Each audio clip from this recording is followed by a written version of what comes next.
Bueno, nuevamente estamos acá para resolver algunas preguntas que nos han surgido a través de las redes sociales, nos han hecho llegar y pues se hace preciso hacerlo, ya lo habíamos hecho anteriormente y surgió efecto. Entonces, nuevamente estamos acá para resolver algunas preguntas, hoy en día con el hermano Marcelo nuevamente, y pues Programa Verdad de Vida, programa Verdad de Vida, despertando a la la verdad. verdad. Entonces, eh, tenemos escritas aquí, hemos recopilado algunas preguntas, entonces podemos empezar de una vez.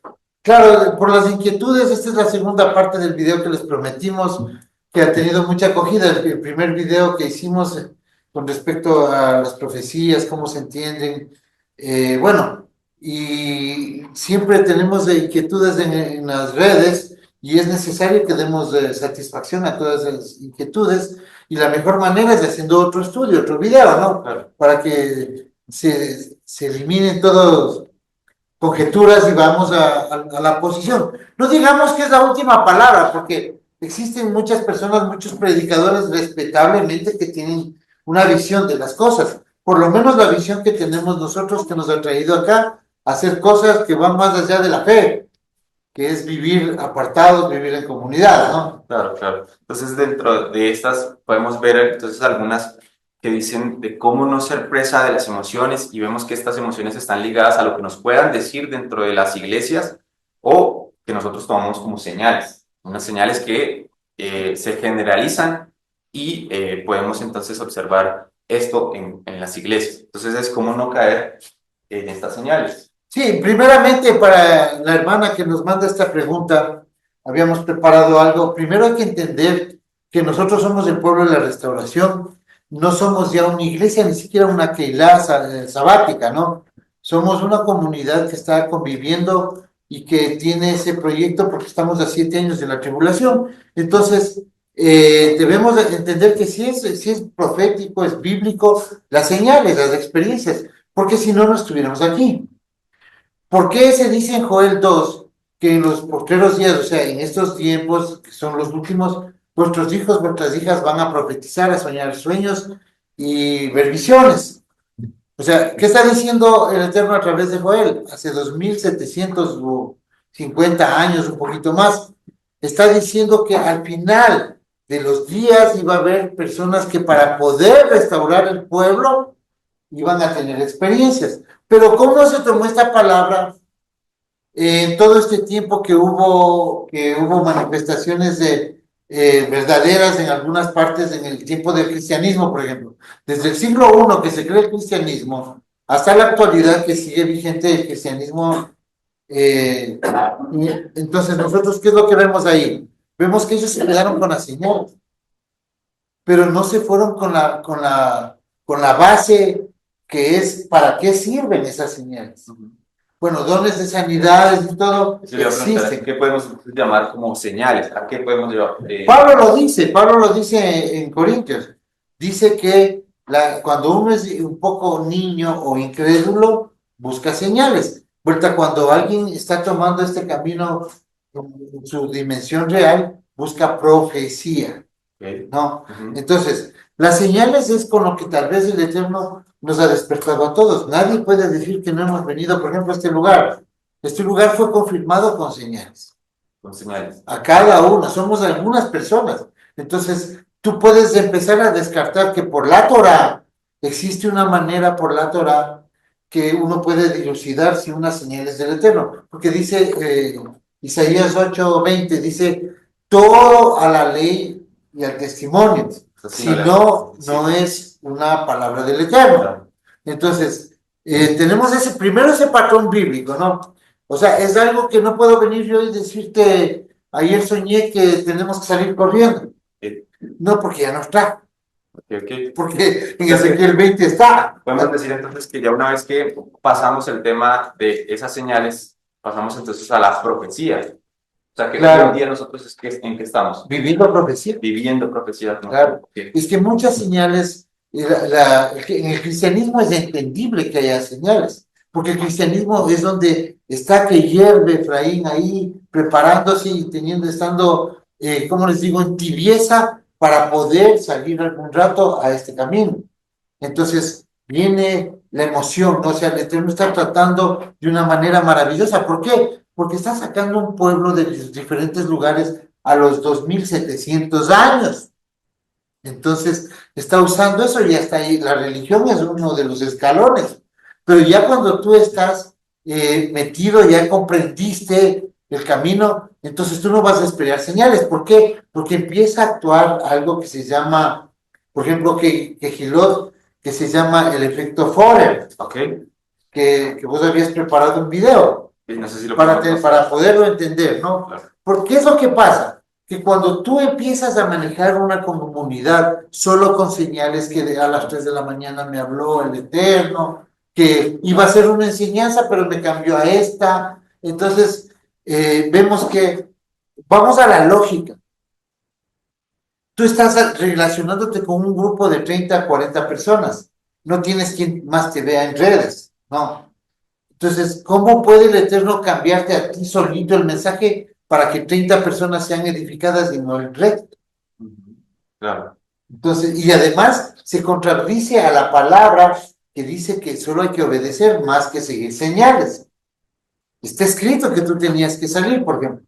Y hay gente que va a hacer lo que lo está haciendo y que lo ha hecho. Pero no puede ser que otro grupo diga, no, no hay que hacer porque me muestra que no hay que salir. Si eso está escrito. Pero es que otra persona puede decir, pero me dijo que no salga a mí. ¿Sí me Ok, explico? o sea No que puede haber una podemos contradicción. decir que estas señales son como lo primario, porque ya una vez que avanzamos acerca de buscar las señales, vamos es por la profecía, entender cómo está la profecía. Claro, hay que entender la profecía, porque la profecía es para los creyentes, para los fieles, para los obedientes. Las señales son para los incrédulos, para el nuevo, para el neófito. Ok, Ya. Y veamos el efecto Forer, ¿por qué? Porque con este efecto Forer hay congregaciones que se guían solo por esto, ¿no? Veamos primero cuál es el concepto de esto y por qué hay gente, inclusive atea, que les dice de todo, porque ve señales en los cristianismos que son realmente risibles, inclusive hay señales muy, ¿qué te puedo decir? Eh, Mucho teatro, mucho circo que ha ok. hecho el cristianismo con las señales del Eterno. Se llama efecto Forer y es la razón por la que horóscopos, lecturas de tarot y mensajes divinos parecen hechos exactamente a tus necesidades. Básicamente tu cerebro llena los huecos y se convence de que un mensaje genérico es personal. Este efecto lo descubrió el psicólogo Bertrand Forer en 1948. Hizo un experimento con sus alumnos, les dio un test de personalidad y luego un análisis supuestamente basado en sus respuestas. Lo sorprendente es que todos recibieron el mismo análisis y aún así la mayoría creyó que describía su personalidad con precisión. ¿Te suena familiar? Pues claro, porque las religiones lo usan todo el tiempo. Te dicen, Dios tiene un propósito para ti. Tú te lo crees. Bueno, eso es lo que dice una persona que realmente no está mal, pero hay comunidades, iglesias y en raíces hebreas que todas las cosas toman para como con una interpretación. Entonces viene el pastor y dice, yo soy el único intérprete de sueños de la comunidad.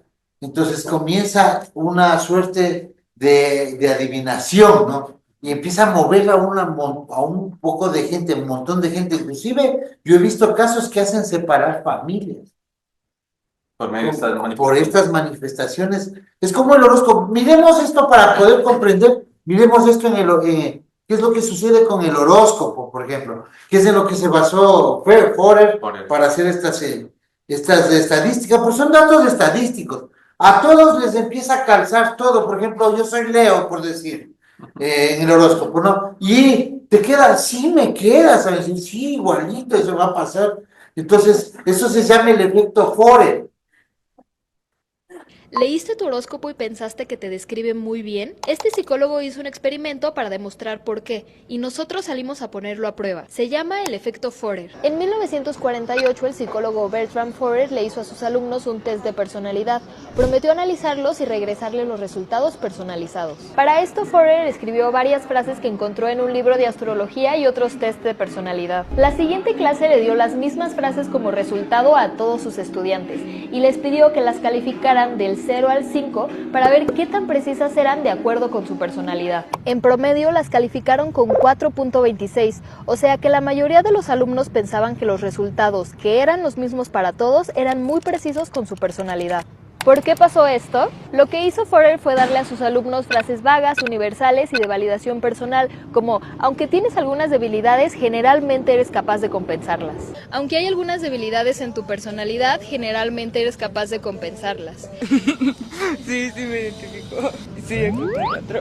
Ok. Se quedó. Ajá. Como un 4, la verdad, de que me identifico. Entonces, si has leído un horóscopo y pensado que te describe muy bien, puede ser por el efecto Forer. Según Ya, miren, vamos, no estoy diciendo ni exaltando el horóscopo ni eso, sino que vamos a la cuestión psicológica. A ver, vamos a analizar esto, a ver, ¿por qué hay esclavitud en el mundo? ¿Por qué hay esclavitud? ¿Quiénes son los culpables de que existe esclavitud? Obvio que existen esclavizadores, que es una élite del 1%, pero el 99% está en ceguera. ¿Por qué? Porque el 99% no reacciona por estas cosas. ¿Y por qué hay países que permiten que la iglesia no pague impuestos? Porque así es Colombia. Y así era el Ecuador hasta el 2007, cuando se empezó a cobrar impuestos y a que tribute la iglesia. ¿Por qué? ¿Por qué todo el tiempo la iglesia cogía dinero, pedía donaciones y todo? Y es una de las entidades más poderosas y ricas del Banco Vaticano que maneja la plata de los Rothschild. Entonces, ¿por qué pasa eso? ¿Por qué se puede hacer eso? ¿Por qué un gobierno, un emperador o un rey permitía que la iglesia no pague impuestos de los diezmos? Porque la iglesia se encarga de tener oprimidos a toditos. O sea, ese pueblo que va a la iglesia ya no me va a hacer reacción a mí. O sea, y yo se los digo, una característica. Efraín, cuando despierta este camino con la normalidad que vamos, ¿no? O sea, ya sabemos la historia, nosotros ya no enseñamos el cristianismo, y tú sabes, tú mismo lo dices. Cuando nosotros ahora estamos enseñando a las quejilot que salgan y se aparten, debemos contarles esta verdad. ¿Para qué? Para que no caigan en la misma religiosidad y esclavitud, en la ceguera, seguir a un hombre ciegamente y a la mujer que dicen que es la pastora. Así no funciona esto. O sea, el hombre estudia y la mujer la pastora. ¿Se me entiende? O sea, no tiene sentido, ¿no? Y así no funcionan las cosas del Eterno.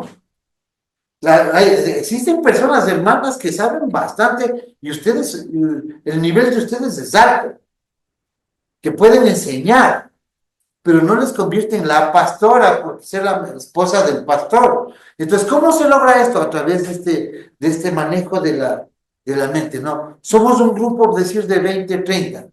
Entonces, entre nosotros empezamos a tener sueños, porque sí existe guianza de los sueños y el eterno, pero lo que pasa es que empiezan a tener un discurso y empieza a manipularse por una sola persona el sueño de toda la comunidad. Y el discurso que les doy ahorita, mañana todos sueñan. Entonces empiezan a tomar un camino diferente. ¿Y por qué no toman el resto del mundo? Que todo Efraín está en los 4 puntos de la tierra. Y solo esos 30 son los únicos elegidos. Así se crean las sectas. Nosotros, ¿cómo tasamos nuestra enseñanza? Con la Torah. Claro. ¿Hay señales aquí? Por supuesto. Ha habido señales. Hemos venido, por ejemplo, para que ustedes vengan, hagan ese movimiento de sus vidas jóvenes, solos, que estabas dirigiendo una pequeña comunidad en Colombia. para trasladarte acá, ¿qué pasó? El Eterno te mostró. ¿Por qué? Porque viene el otro que viene de otro lado y la hermana que viene de otro lado, vienen de Europa. Entonces, es un movimiento para reunir a su pueblo, las señales. También existen dones, porque realmente la comunidad nazarena ha sido perseguida y en el pueblo ha habido sanidad. Existen dones especialmente que se van a poner de manifiesto donde en los campamentos, porque en los campamentos estamos en estos lugares porque vamos a ser excluidos de la regularidad y de la legalidad de los sistemas sociales y del sistema médico, y de los sistemas de seguridad comunitaria. Entonces, ¿cómo va a operar? Con los dones. Como dice la profecía, que vamos a hacer, lo dijo el mismo Mesías, ¿no? En Mateo 24, que vamos a ser aborrecidos por causa de su nombre. Y la gente piensa que es, o en el cristianismo se pensaba por ser cristianos, iban a ser aborrecidos. Resulta que no es así. Es por ser unas personas que se apartaron, que van en contra del sistema y de lo que el sistema va a decir en un futuro, lo normal. Entonces, para ellos va a ser normal, para nosotros no va a ser normal. Entonces, vamos a tener que salir. Y por esa causa vamos a ser aborrecidos, hablando acerca de... Claro, y mira que vamos a la Torah, ¿no? Somos causa, mucha de esta gente es causa de que las personas no creen en el Eterno, Claro. porque empiezan a abusar y a querer vivir de esto, a hacer doctrina, a pedir diezmos, a cambiar la ley para poder decir que ahora yo puedo ser merecedor del dinero de ustedes. Y entonces, ustedes pueden vivir emocionados.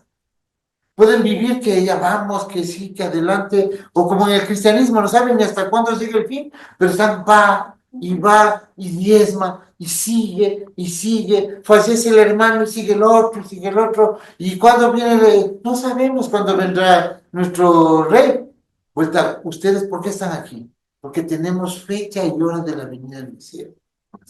30 de septiembre del 2038, en un día de las trompetas. Por eso es que somos capaces de estar aquí. Entonces, para ir como sintetizando el tema del efecto Forer, podemos decir entonces que se caracteriza por ser una descripción vaga que hacen de algún asunto y una aceptación generalizada. Claro, es que te da un concepto general y eso te apropias. Y dices, es para mí. A ver, yo solo pongo un ejemplo patético de aquí, ¿no? Todos vinimos con un mensaje y nos hemos reunido y estamos aquí y vemos que resultó. Porque a la final, ni con empresa, ni con dinero, tanto dinero, hubiéramos podido hacer lo que hemos hecho aquí.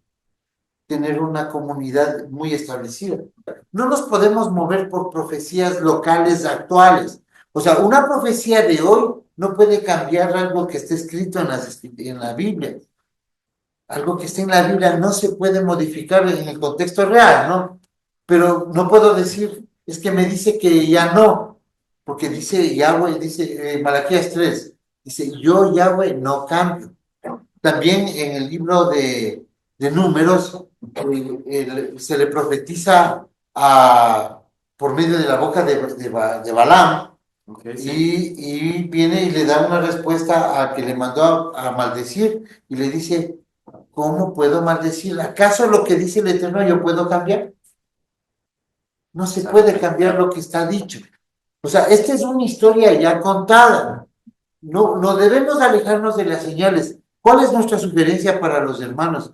Que se alejen de las señales y que empiecen a buscar la obediencia. La obediencia, si usted es un creyente en el Eterno, está tan clarito que usted se tiene que apartar para que se pueda consolidar. Ok. Un ejemplo, haciendo otro ejemplo de lo que acaba de hacer y de lo que es el efecto Forer, podríamos decir que es esta especie como de profecía en las iglesias cristianas que llegan y te hablan al oído. Claro, es que no puede ser una profecía individual, ¿no? Ujú. O sea, tiene que tener un sentido. Además, existe un patrón muy claro establecido de quién es la persona que te puede profetizar. O sea, tiene que ajustarse a las reglas. O sea, yo pienso que lo más importante de todo, de todas estas señales que viven las iglesias y las comunidades, es que todo debe ser con la Torah. A la Torah y al testimonio. Claro. Si no, O sea, no quiere decir que que venga una persona y me dé una información y viene otra y me da una información, pero hay que ser muy correctos, ¿no? Para que se cambie, pero no va a cambiar gradualmente la Biblia. Por ejemplo, no podemos decir, el Eterno me manda a decir de que ya no va a hacer los sellos por amor a su pueblo, que no va a haber el tercer sello, o sea, Claro. eso no va a pasar. O que nos quedemos en los lugares, en el lugar que nos sintamos más cómodos, las ciudades. Claro. Y ahí no creo que sea por ese lado. Entonces, para finalizar el tema de las iglesias, podemos ver entonces el último video que tenemos Claro. aquí preparado para ir finalizando el tema del efecto Forer. Manipulación emocional. Los coros que se cantan y todas las canciones de alabanza o adoración están especialmente preparadas, escritas, para manipular emocionalmente a la gente. Si no me cree, pregúntese por qué nunca se toca una canción lenta antes de una canción con más ritmo. Y eso es porque queremos preparar a la gente para recibir un mensaje de culpabilidad. Entonces las canciones muchas veces cantan de la culpa de uno, el precio que pagó Cristo, todo eso, en un mover que a uno le hace sentir culpable. Este señor es Un cristiano. predicador, y muchas veces te empieza a hablar de el precio que pagó Cristo, el precio infinito que pagó Cristo y todos los sacrificios que hizo por nosotros. Ya, este señor es cristiano. No quiere decir que nosotros no podamos emocionarnos. ¿Por qué? Porque tenemos hasta un ejemplo del templo. En el templo había una puerta donde entraban las personas que estaban de luto, porque ellos estaban, de cierta manera, habían tenido hasta contacto, ¿no? Sí. Entonces les investigaban si tú estás de luto, que no hayas tenido contacto con el muerto, bajo qué circunstancias, desde qué tiempo. Pero en esa puerta estaban unos cantantes, unos levitas que tocaban instrumentos y cantaban canciones alegres. ¿Por qué? Porque venían tristes. Porque la misión de los levitas era que todos en el templo estén contentos. Entonces había también el muy eufórico, ¿no? Que entraba y había gente que como quien digamos en las iglesias, como el típico que quiere estar saltando y sábala, sábala. Bueno, también ahí tenemos, ahora que dice este efecto de emoción, ahí por ahí tenemos también una pregunta acerca del Kundalini. Sí, ¿Ok? ya, pero es que, mira, justo eso, Sí, sí. a que no pase eso, entonces a las personas que estaban muy intensas, ¿no? Un poquito tóxicas en el templo, iba el grupo de sacerdotes y les tocaban unas canciones a que se apaciguen. Esto lo vemos en un estudio que hicimos hace 8 años del templo. Entonces, ahí está, se los invitamos, se llaman Los Tres Templos de Jerusalén, está en nuestro canal de YouTube. Entonces, todo eso era la sabiduría, ¿no? No decimos que eso es Torah, pero eso se implementó con gente que tenía mucho contacto con el Eterno y funcionaba manejando el pueblo. Pero ¿qué es lo que pasa ahora en las iglesias? Tú sabes del efecto de Toronto, las risas, hay un movimiento de la risa santa, ¿no? Sí, sí, sí. Entonces, y el Kundalini. ¿Qué es el Kundalini? Cuando las personas entran en un éxtasis, entonces hay una energía un poco extraña que causa la histeria colectiva. Ok, sí. Ya, o sea, no voy al hecho de que aquí, por ejemplo, vamos a hacer una adoración porque todo se debe hacer conforme al servicio del templo. Toda la imitación de la formalidad de la asamblea aquí en el salón de reunión, nosotros podemos vivir juntos allá en las casas, cada uno con su actividad, con su función o con su delegación. Pero cuando nos reunimos el día sábado aquí, el día del Shabbat, no solo es para hacer el servicio al Eterno, que lo hacemos y debe ser con una formalidad. Aquí no tocamos canciones para estar emocionados, pero sí podemos, por ejemplo, en la alabanza de hoy me gustó la que pusiste, que fue para entrar en eso, para abrir nuestra mente también a aprender y honrar al Eterno. No podemos estar, por ejemplo, entrar con esa sensibilidad cristiana de que es el amor el que me tiene que mover, sino la intención de que nosotros somos gente ayudada por el Eterno, porque alcanzar el conocimiento que tenemos es una gran misericordia. Entonces todo lo maneja con el equilibrio de la persona que está encargada. Y nosotros no vamos a manipular a la gente, por ejemplo, aquí no se pide la ofrenda, Claro. porque es abad y todo eso, Sí, claro. pero no decimos que no se ofrenda, por si acaso. Sí No, ofrenda. no, sí, sí, sí. O sea, Claro. a ver, con respecto a eso, yo quería, puedo hacer un paréntesis, y es que, por ejemplo, como en cualquier sitio que usted va, se sabe que hay ciertos gastos y eso, y pues sería muy sensato decir, voy a colaborar para los gastos de ese lugar, ¿no? Exacto. O sea, no pretendemos con esto pedir dinero manipulándolo con la religión. No, con la lógica nosotros lo aplicamos y no tampoco lo exigimos. Es sencillamente que si usted quiere hacer un aporte, pues lo puede hacer, no hay No, ningún aquí mismo inconveniente. hubo alguien que quería con buen sentimiento, digo yo, pero con buen sentimiento también uno se va al hueco. Mover a las personas a que ofrenden, ¿no? Pero entonces empezó a decir que la primicia y hablar muy sutilmente de que el diezmo, entonces realmente eso de ahí nosotros no vamos a aceptar porque es una violación de la Torá, Claro, no se tiene que diezmar. Bueno, nosotros, eso ya sabemos que no hay que diezmar, pero sí hay que ser una persona generosa, si tienes, claro, ¿cómo? claro, claro. Es más, hablemos de las casitas. ¿Cómo se hace, cómo se logra hacer esto? ¿Cómo, si es que alguien lo puede copiar? Nosotros hacemos que la persona que tiene colabore con la que no tiene. Claro. Hoy todavía las personas están muy temerosas, así porque tienen dudas, porque siempre la gente espera que haga la multitud para yo después hacer. Para unirse a él. Claro, ¿por qué no puedes ser tú la primicia? Claro. ¿Me entiendes? Con respecto a Es eso, que ¿no? quieres ver si es que me sale o resulta. No, esto es bíblico. Esto es bíblico. ¿Por qué si hay gente que da y hay otra gente que no quiere dar? Claro. Y después empiezas a buscar el pretexto, perdón, y empiezas a buscar el pretexto. Es que no quiero que me aclare bien el Eterno. O sea, ¿por qué te tiene que aclarar? Lee Ezequiel 20 del 31 al 41.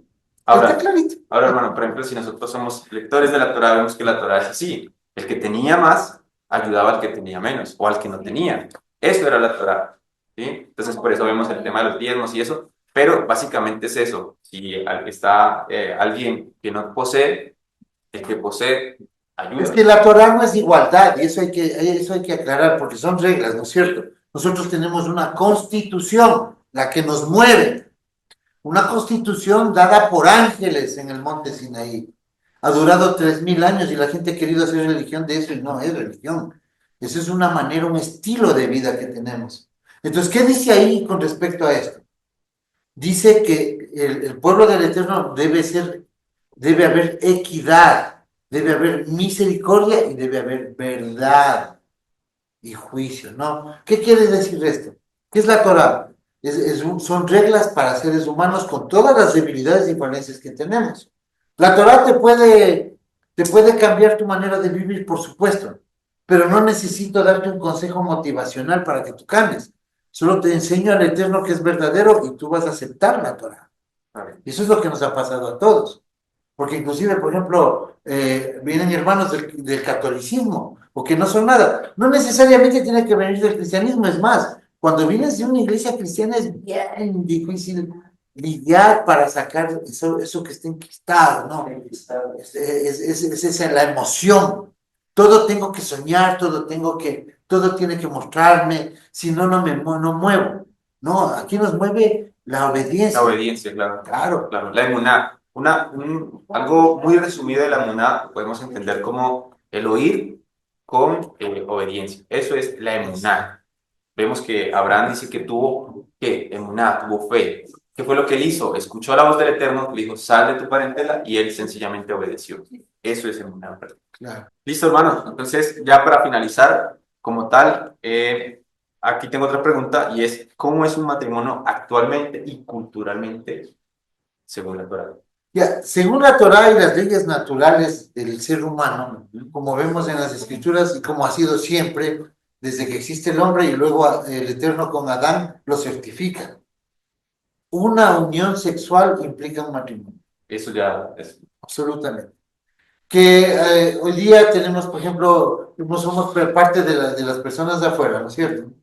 Entonces, ¿qué hay que hacer? Formalidades, bueno, vamos a tener matrimonio, aquí mismo vamos a tener acá un matrimonio, matrimonios. aquí. No, vamos a tener varios. Sí, claro, algunos matrimonios.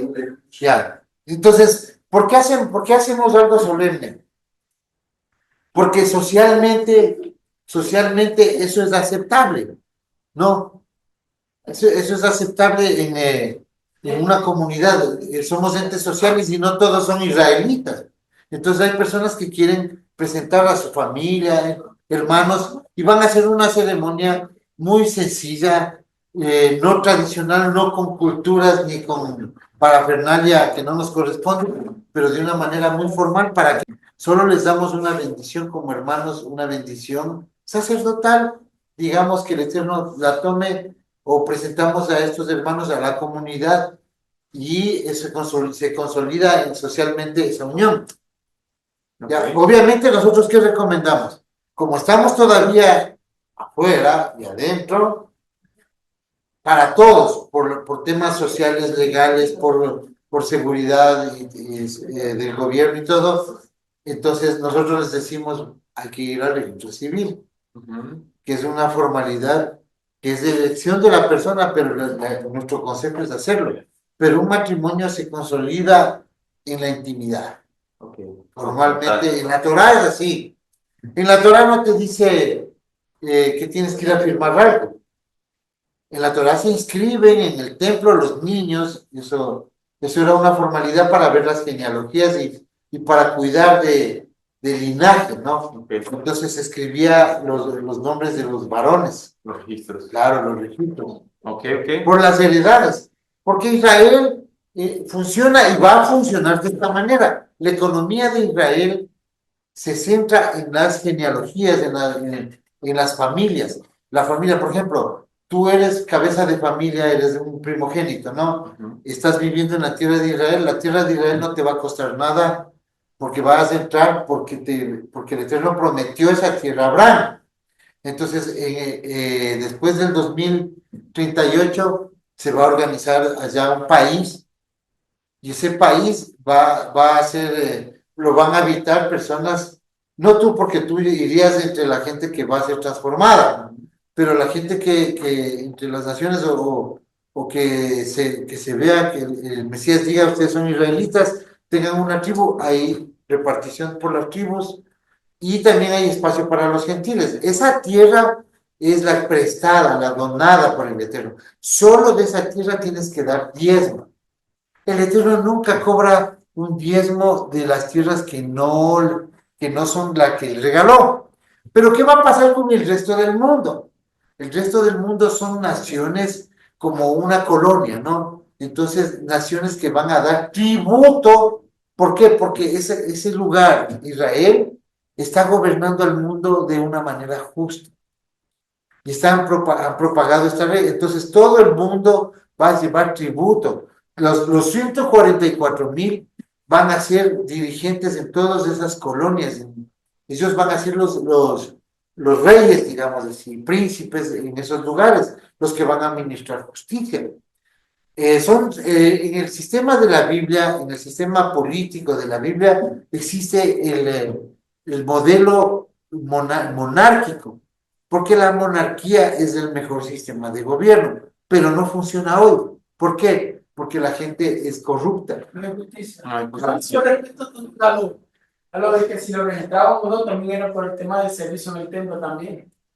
Porque si vemos también que, por ejemplo, porque Yeshua había una autoridad que va a ir de rollo de Isaías, porque él se encontraba registrado de que él también era partícipe de hacer ese uso, esa acción también, de tomar el rollo y leerlo. Es que en el futuro habrá los mismos registros. Por- Acuérdate que va a haber el cambio de nombre. También. El cambio de nombre, nosotros ya desde hoy, el Eterno les puede cambiar el nombre, porque ustedes ya están apartados.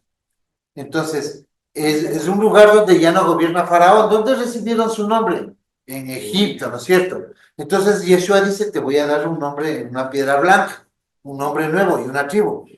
Entonces, todos vamos, en el milenio, todos, cuando comience la tribulación, ya Jacob oficialmente está apartado.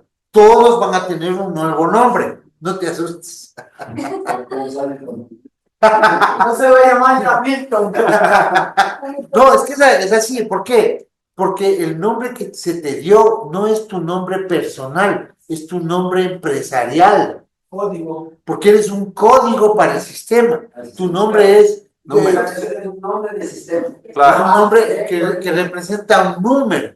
Pero con el Eterno, nosotros, esa es la libertad, o sea, esa es la libertad cuando comienza por el nombre, ¿no? Entonces, ¿por qué una piedra blanca? Porque cuando se escribe el Apocalipsis, se tiene el conocimiento de que en los juicios, en los diferentes lugares, había personas que tenían un ánfora. Y en el ánfora se ponían, a uno le daban piedra blanca, piedra negra. Y las piedritas eran los jueces. Cuando una persona iba a ser acusada, cada juez o cada testigo ponía la piedra negra en el ánfora de acusado. Si era acusado o inocente, si era blanco. Y blanco es inocente. Okay. Entonces, ustedes, es la misma regla del Código de Hammurabi que hablamos ahorita. Cuando no son culpables, entonces sobreviven al juicio del agua. Ok. Es bonito, Es chévere, muy interesante. Es chévere esto, la verdad, que le agradece al hermano Marcelo que nos haya pues despejado estas preguntas que han salido a través de las redes. Y lo bonito de esto es que estas preguntas como que no se cierran ahí, sino que se abren a otras explicaciones. Entonces, Claro, o sea, es un estudio cada uno. claro, claro. Sí, nuestros hermanos en las redes pueden hacernos las preguntas, pueden hacer las preguntas ahí en el canal, siempre y cuando tengan una buena perspectiva, una buena intención, o no se pueda contestar ahí mismo, o sea, una pregunta de mucho interés. ¿Cómo hemos filtrado estas preguntas? Es importante, o sea, porque tenemos mucha información, y solo ver un video y, por ejemplo, en el tema de Satanás, un señor decía, pero ¿cómo ustedes pueden decir que no existe Satanás, pero me están hablando de entidades? Es que no es lo mismo.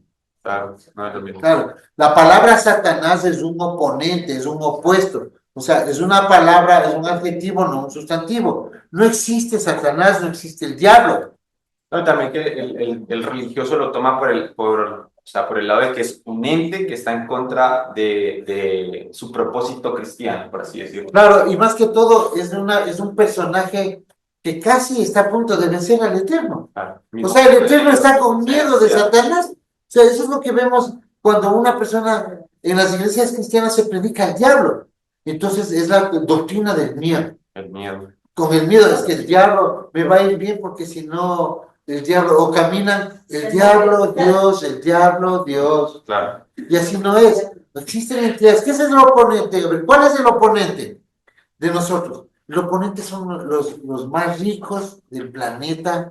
No hablo de riqueza de magnates, ¿no? Hablo de unas personas, Control de del mundo. familias que controlan el mundo a través de la emisión de dinero, a través de los dueños de las farmacéuticas, controlan el petróleo, al punto tal de que no permite que cojan energías libres, por ejemplo.